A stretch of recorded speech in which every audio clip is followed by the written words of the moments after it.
Pemirsa Kata TV, kembali lagi bersama saya, Guritno, dalam program Special Interview.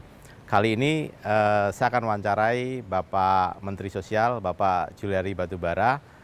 Topik yang hendak saya angkat sangat menarik, yaitu ada progres yang sangat konkret dari Kementerian Sosial dalam membagikan bansos. Jadi per 4 Agustus kita lihat serapan masih 41%, tapi per 4 September kemarin udah naik menjadi 49%. Kemudian juga ada program-program alternatif yang hendak diluncurkan oleh Kementerian Sosial. Lebih jauh, berikut wawancara saya dengan Bapak Menteri.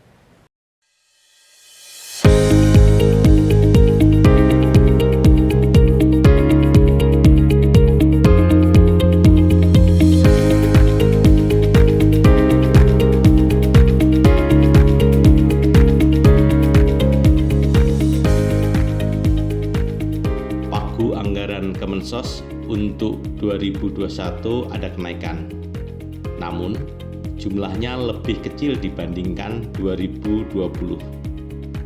Mengapa justru tahun depan turun, tidak sebesar total tahun ini? Ya sebenarnya kalau dilihat pagu anggaran tahun 2020 itu awalnya kan hanya 62,7 ya triliun. Kemudian seiring dengan COVID-19 kita mengalami, saya udah lupa karena cukup banyak tuh pergantian DIPA ya, 4 atau 5 kali ya, sehingga sampai saat ini kan anggaran Kemensos itu sebenarnya 134 triliun. Itu kenapa? Karena memang kan kita merespon pandemi COVID-19 mulai dari bulan Maret tuh, mulai dari bulan Maret sampai sekarang lah ada perubahan beberapa kali DIPA. Karena kita meluncurkan program-program bantuan yang sifatnya khusus ya, temporer ya, selama COVID ini, sehingga anggaran kita kan sekarang tertinggi 134 di antara KL. Nah, jadi kalau dilihat sebenarnya anggaran 92 triliun sekian untuk tahun anggaran 2021 itu sebenarnya kalau dengan anggaran yang aktual sekarang sebenarnya kan turun malah. Ya. Artinya memang kalau membenchmark dari 62 ke 92 tuh kan kelihatannya jauh sekali. Tapi sebenarnya kalau dilihat dari kondisi realnya sekarang itu kan sebenarnya turun. Ya. Sebenarnya pertanyaannya yang sering kali tanyakan kepada saya, makanya kenapa turun gitu loh, bukannya kenapa naik ya kan? Ya karena kita memang melihat begini, di awal-awal pandemi ini kan sangat heavy bidang kesehatan dan bidang perlindungan sosial. Karena apa? Penerapan PSBB secara ketat. Tentunya yang membuat aktivitas ekonomi sangat terbatas, itu tidak mungkin kita mengharap orang income-nya stabil. Sehingga ada intervensi-intervensi khusus dari Kemensos, dari pemerintah, berupa bentuknya bantuan-bantuan. Oleh karena itu, makanya selain Kementerian Kesehatan, memang anggaran yang banyak itu di awal-awal pandemi itu di Kemenkes dan di Kemensos. Nah tapi kalau kita lihat sekarang paruh kedua tahun ini itu kan sudah mulai banyak program baru yang dialokasikan oleh pemerintah khususnya untuk pemulihan ekonomi nasional atau disingkat PEN. Antara lain ada berupa yang non-cash juga banyak ya, stimulus-stimulus fiskal, kemudian subsidi-subsidi energi, kemudian juga ada untuk relaksasi kredit di UMKM. Yang sekarang sedang berjalan itu ada bantuan gaji, subsidi gaji yang via Kemenaker, ada yang banpres produktif via Kemenkop UMKM, ada juga kartu prakerja. Jadi ini semuanya saling komplement sehingga Kemensos sekarang kan banyak jadi tidak terlalu terbebani lagi seperti di awal-awal. Nah ini yang membuat harapannya tentunya porsi dari Kemensos itu tidak sedominan di awal-awal lagi. Satu, yang kedua karena sudah dilonggarkan, tidak seperti di awal-awal, tentunya pemerintah berharap aktivitas ekonomi akan perlahan bangkit kembali. Bagaimana Kemensos mengcover program-program yang reguler? Untuk vaksinasi masih menanti. Lalu di sejumlah wilayah PSBB juga diberlakukan lagi. Ya kalau program reguler sih aman, baik PKH maupun BPNT itu aman, tidak ada perubahan karena itu kan ada COVID atau tidak ada COVID itu kan tetap harus jalan ya. Yang dikurangi tahun depan itu kan tentunya yang sifatnya khusus temporer. Tapi itu pun masih ada sisanya. Program yang bansos tunai itu Presiden sudah memutuskan untuk tetap dijalankan bulan Januari sampai Juni, 6 bulan. Setelah itu dilihat apakah sudah tidak perlu dilanjutkan atau dilanjutkan. Jadi kalau untuk yang program-program reguler sih kita aman. Bagaimana mengkoneksikan program bansos dengan produktivitas ekonomi?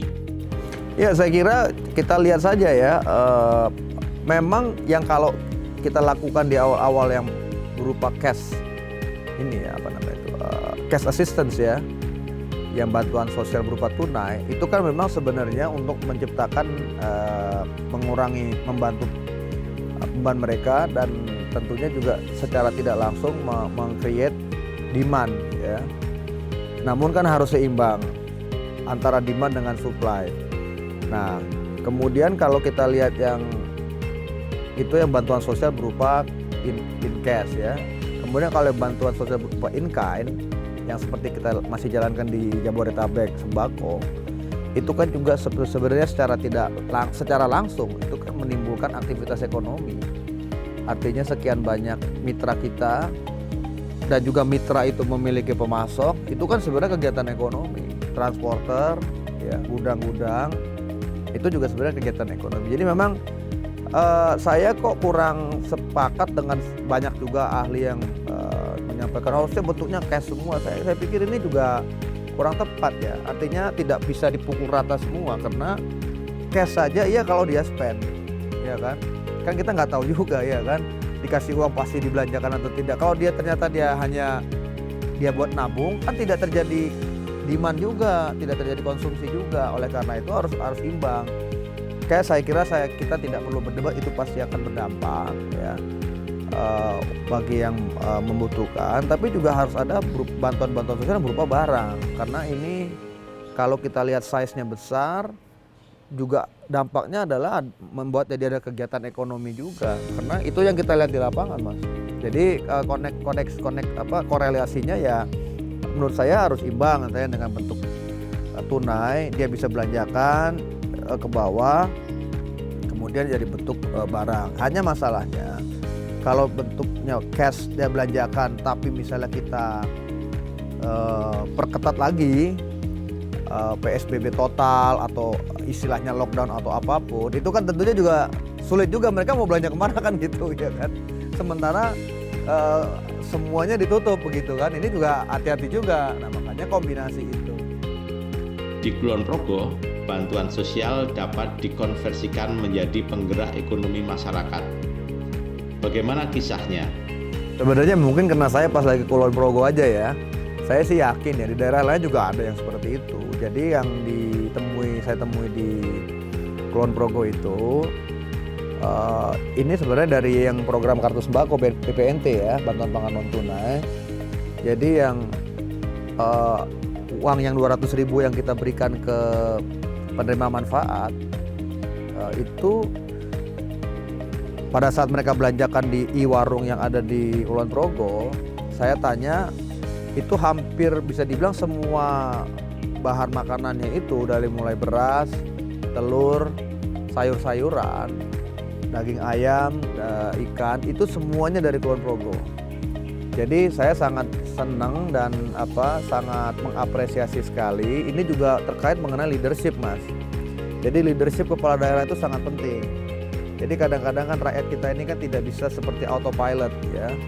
Kita belum menjadi satu bangsa yang autopilot. Autopilot yang bagus loh ya, bukan autopilot yang ngawur ya. Karena ada juga autopilot ngawur. Artinya apa? Leadership dari kepala daerah itu sangat dominan di dalam menggerakkan potensi yang ada. Jadi saya sampaikan pada setiap pertemuan saya dengan kepala daerah, program kami BPNT anggarannya kan cukup besar, puluhan triliun. Tapi juga sebisa mungkin uang itu dinikmati orang situ juga. Makanya oleh karena itu dari awal kita tidak pernah mengatur, tidak pernah membuat peraturan menteri, Mas, yang mengatur masalah rekanan atau supplier atau vendor. Jadi kita biarkan market mekanisme, ya, biarkan kita secara mekanisme pasar dengan harapan supplier yang mensuplai ke iwarung-iwarung tempat transaksi BPNT ini adalah lokal, sehingga uangnya nggak, istilahnya tuh uangnya nggak kemana-mana, di situ-situ aja. Contohnya kayak di Kulon Progo itu kalau nggak salah BPNT-nya sebulan sekitar 7 miliar atau berapa. Kalau kita kalikan 12 kan berarti sekitar 80 miliar setahun. Ya 80 miliar setahun kalau bisa 70-80% kembali lagi muter-muter situ kan lumayan lah. Artinya itu juga menciptakan tidak pure bansos, tapi juga menciptakan pure bansos dan juga aktivitas ekonomi grassroots. Apa tujuan Anda dalam semua program bansos menggandeng KPK dan Barisskrim? Ya kalau saya sih sebenarnya nggak ada visi tertentu, ini simple aja. Anggaran kita kan besar Mas, dan sekarang itu khususnya COVID, itu kan memang agak dibuat longgar. Nah ini kita tidak mau, pada saat kita menjalankan tugas negara, memberikan bantuan-bantuan dengan anggaran yang besar, dengan kelonggaran, ini satu saat kita nanti berhadapan dengan masalah hukum. Oleh karena itu saya selalu tentunya sebagai pimpinan di kementerian, saya selalu harus memastikan bahwa anak buah saya atau tim saya di Kementerian Sosial itu bekerja juga dengan tenang. Ya, artinya saya bertanggung jawab terhadap tidak hanya kesuksesan program, tapi programnya sukses, tapi nanti anak buah saya atau bahkan saya bisa aja ya kan terlibat masalah hukum, kan apanya yang sukses kan begitu ya. Oleh karena itu dari awal saya sangat terbuka, khususnya terkait dengan institusi-institusi yang terkait dengan penegakan hukum maupun pemeriksaan. Kita mulai misalnya dari LKPP dan BPKP, itu dari awal sudah kita libatkan. Bahkan sekarang kemarin kan ada entry meeting dengan BPK, itu sebelum BPK melakukan ini kita sudah dengan BPKP. Semua data kita berikan dan mereka akan evaluasi. Dengan LKPP juga kita rutin menanyakan, bener nggak saya nentuin harga nih seperti ini, boleh nggak saya milih barang seperti ini, boleh nggak saya ganti-ganti barang. Nah kemudian tentunya itu yang eksternal pemerintah ya, BPKP dengan LKPP ini berjalan dengan baik.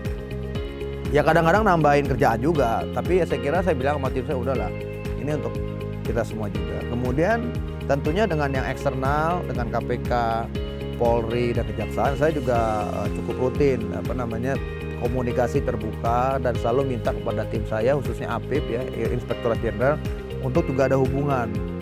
Kita nggak perlu sungkan-sungkan lah, mereka apa yang mereka sampaikan seringkali itu ya kita gunakan. Artinya mereka kan selalu bilang kita ini mitra mengamankannya, kita gunakan, jangan kita malah menjaga jarak.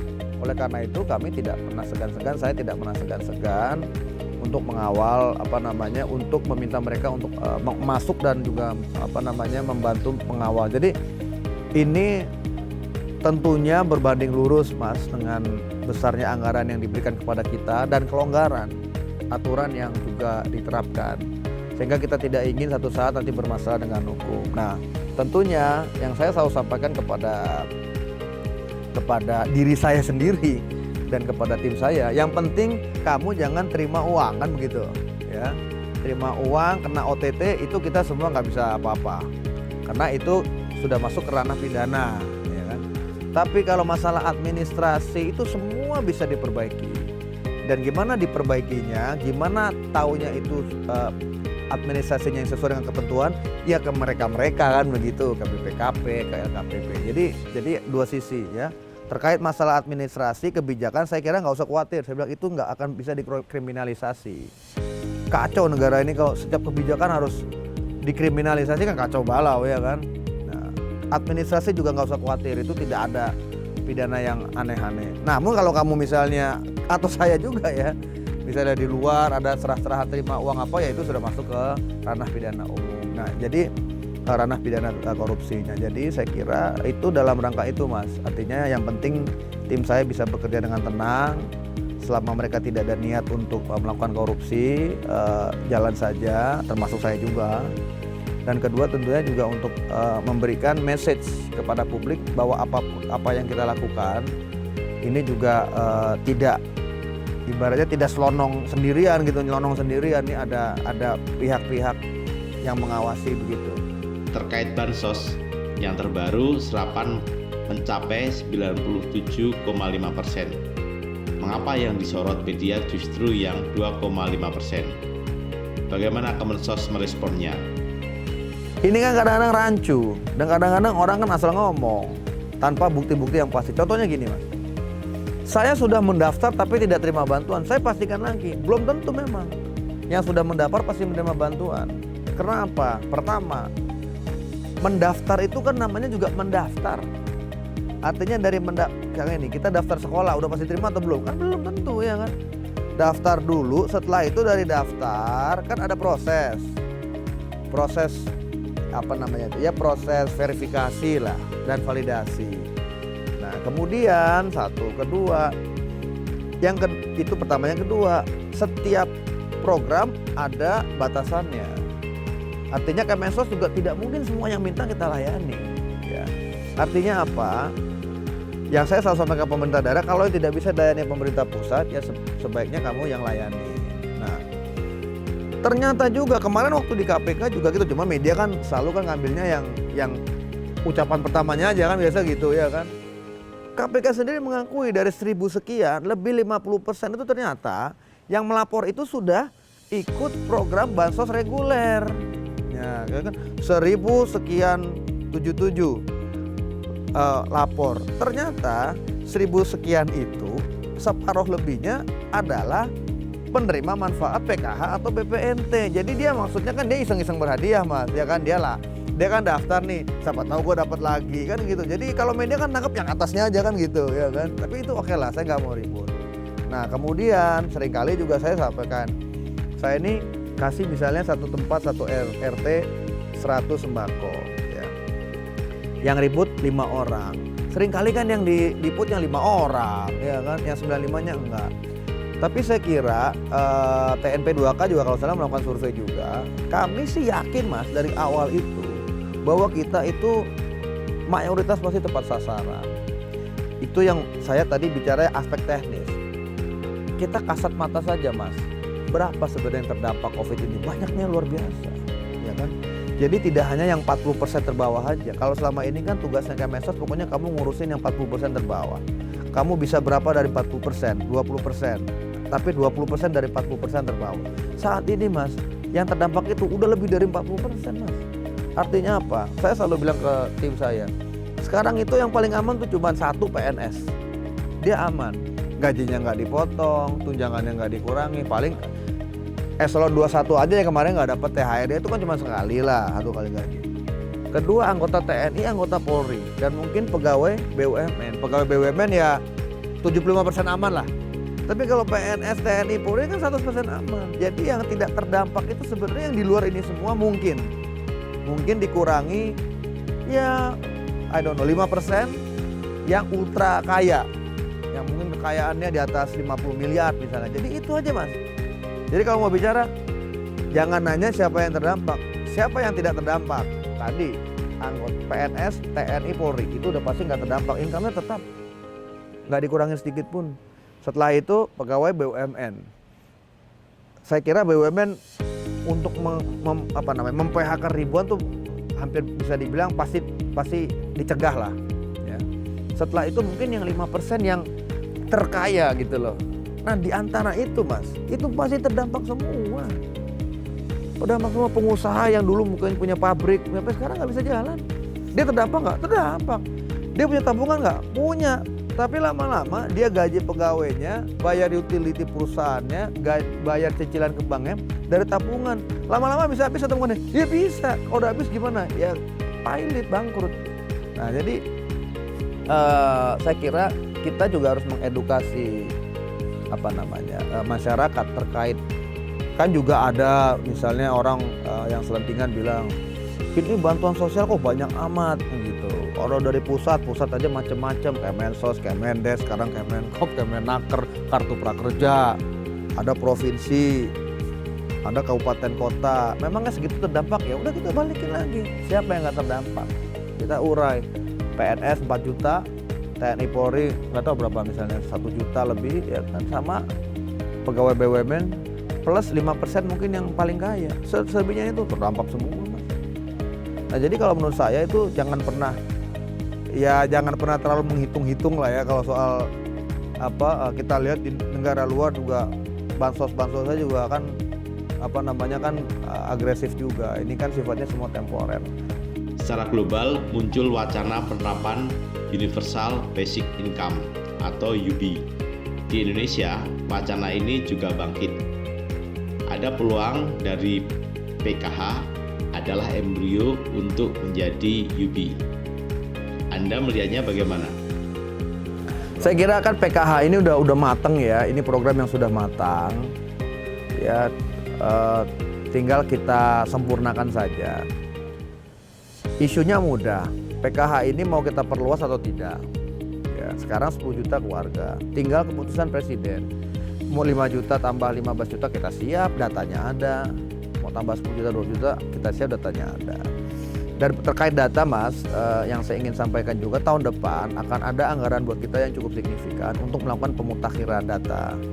Jadi memang ini mungkin salah satu pekerjaan kita yang terbesar yang akan kita lakukan tahun depan. Pusat data informasi kita akan melakukan pemutakhiran data dengan dibantu untuk trainingnya nanti oleh BPS ya. Ini pekerjaan besar dan mungkin tidak cepat, Mas. Ini mungkin kerjaan 6 bulan gitu ya. Sehingga yang kita harapkan di semester kedua tahun depan kita sudah memiliki data yang lebih baik yang mengcover 60% penduduk terbawah, Mas. Tidak hanya 40% yang seperti samanya tapi 60%. Nah, terkait lagi ke PKH, ini program yang sebenarnya banyak sekali mendapatkan apresiasi dan penghargaan dari dunia internasional karena programnya kan ini integrated. Artinya kan begini. Pertama kan identifikasi keluarga-keluarga penerima melalui komponen yang ada ya. Bahkan saya ada rencana mau menambahkan satu komponen lagi dari 7 komponen. Itu 4 komponen relatednya ke kesehatan, 3 ke pendidikan.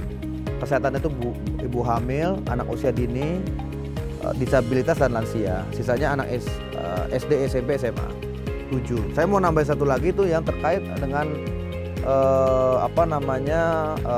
TB, tuberkulosis. Karena memang presiden juga minta agar percepatan penurunan TB ini juga di handle oleh tidak hanya Kemenkes tapi juga dengan Kemensos.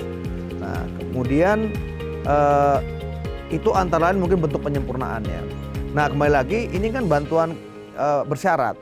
Artinya bantuan ini kita berikan kepada keluarga tersebut apabila keluarga tersebut mengikuti persyaratan-persyaratan yang dipersyaratkan. Dan caranya kan didampingi. Nah, pendampingannya antara lain apa? Pendampingannya melalui tentunya ya kunjungan-kunjungan, kemudian si keluarga melaporkan, dan juga sesi P2K2 itu kan pertemuan peningkatan kualitas keluarga atau Family Development Session yang dilakukan oleh para pendamping PKH dengan para keluarga penerima manfaat. Nah, kemudian di samping itu ada target graduasi. Kita memang menggunakan magic number 10% tiap tahun, walaupun sekarang saya kira tidak mungkin lah kalau 10% karena kondisi pandemi COVID. Nah, saya kira itu mengenai program PKH yang Presiden juga mengapresiasi dan relatif ini program yang matang ya. Tinggal tadi aja pilihannya, kalau memang mau diperluas kita karena pandemik kita siap, tentunya dengan konsekuensi anggaran yang lebih besar. Mau nambahin komponennya, artinya mungkin jumlahnya sama tapi komponen ditambah juga kita siap. Kita mau pilot project yang untuk komponen baru yang TB itu. Kemudian ke SDM, kualitas daripada pendamping juga kita kan setiap tahun melakukan training ke mereka. Dan sekarang mereka sudah dilengkapi semua dengan aplikasi iPKH di masing-masing, basisnya Android ya, masih Android ya, di masing-masing smartphone mereka. Ya saya kira pendamping pun juga harus S1 Mas, minimum pendidikannya. dan independen dalam arti nggak boleh ikut partai politik seperti yang kemarin rame-rame begitu ya. Saya bilang itu ya boleh saja, saya bilang, tapi kan peraturannya sudah ada ya kan. Saya kan stick di situ ya kan. Nah, jadi saya kira universal basic income itu ya kita sih siap saja ya seperti itu. Yang penting komitmen negara aja, komitmen keuangan negara. Ini kan semuanya kan politik anggaran, Mas. Ya. Politik anggaran itu artinya bagaimana komitmen negara terhadap program-program tertentu yang memang dianggap masih harus dijalankan beberapa tahun ke depan. Ya seperti mandatory spending, kesehatan, apalagi kemarin tuh pendidikan ya kan. Nah, walaupun di perlindungan sosial ini memang belum ada mandatory spendingnya, dan menurut saya juga tidak mengarah ke sana. Saya juga mungkin karena basic saya juga keuangan ya, saya juga nggak mau negara itu dipasung begitu loh. Ya, APBN-nya tuh dipasung untuk ini sekian, ini sekian, ini sekian, ini sekian. Sehingga pada saat misalnya terjadi anomali seperti pandemi misalnya, jadi nggak bisa bergerak gitu loh. Saya kira itu, Mas, prinsipnya kita siap menjalankan apa yang menjadi keputusan politik dari pemerintah. Akan ada program alternatif tambahan untuk penyerapan pagu anggaran. Untuk Kemensos, apa program tambahan yang mulai berjalan? Iya, jadi sebenarnya program bansos yang ada kan reguler itu 2 ya tadi ya, kartu sembako BPNT dengan PKH jalan ya, perluas. Kemudian yang bansos khusus itu yang sudah sejalan sejak April kan, yang sembako untuk Jabodetabek sampai Desember, dan yang tunai luar Jabodetabek sampai Desember. Sebenarnya bulan ini juga baru ada yang 2 lagi. Yang pertama, jadi gini, ngomongnya teknis sedikit.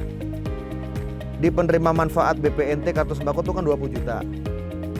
Di dalam 20 juta itu juga ada yang double, dia juga penerima manfaat PKH. Jumlahnya sekitar 9 juta sekian. Nah, yang itu kita kasih tunai 500.000 sekali tembak. Sudah dieksekusi minggu lalu, udah selesai semua. Itu 4,5 triliunan berarti kan, 9 juta itu udah done. Cepat, nah lewat rekening langsung masuk, deg gitu kan.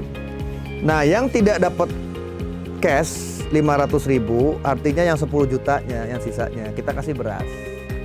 Nah, beras Bulog kualitas medium.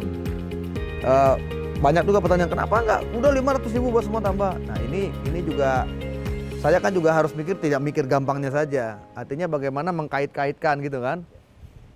Mengkait-kaitkan problem yang ada dengan satu program kan gitu lah kurang lebih. Nah, Bulog ini kan punya masalah, yaitu di dalam pengeluaran stok mereka. Ini kan terkait yang beberapa tahun lalu mereka impor, itu banyak gitu-gitulah. Nah, ya itu saya nggak bahas di sananya ya kan. Tapi sebenarnya kita sudah rancang program ini sehingga kita pikir oke lah, kita create satu program bansos tapi juga yang bisa bantuin support Bulog keluarin stoknya. Kenapa? Kalau dia stoknya penuh terus gitu di gudang-gudangnya, dia nyerap produk petaninya juga susah gitu kan. Kan dia diwajibkan juga nih beli produk hasil dari petani.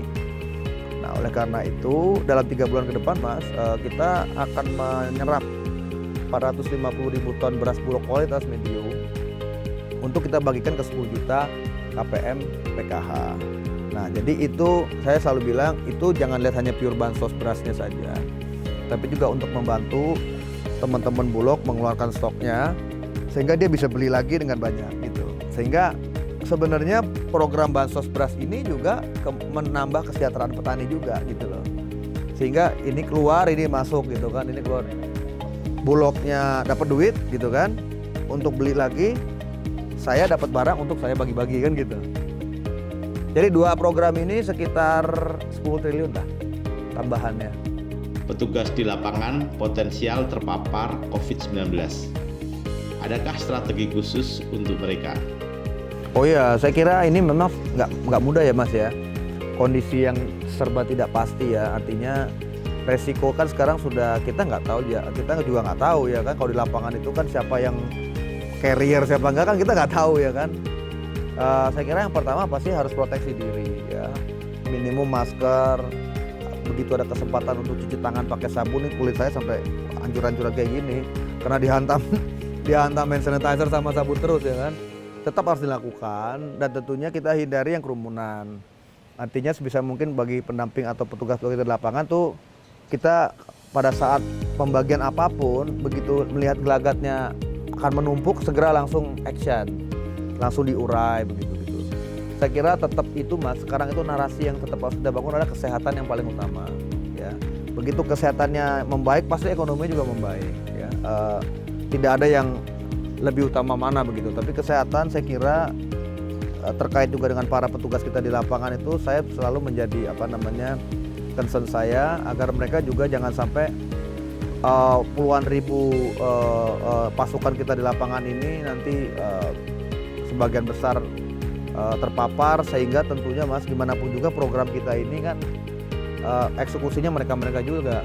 Kalau mereka-merekanya kondisinya tidak sehat, ya program yang rencananya udah bagus, di kertasnya bagus, di lapangan bisa bubar semua begitu. Jadi saya kira tetap jaga kesehatan dengan memproteksi diri, cuci tangan dengan sabun dan hindari kerumunan.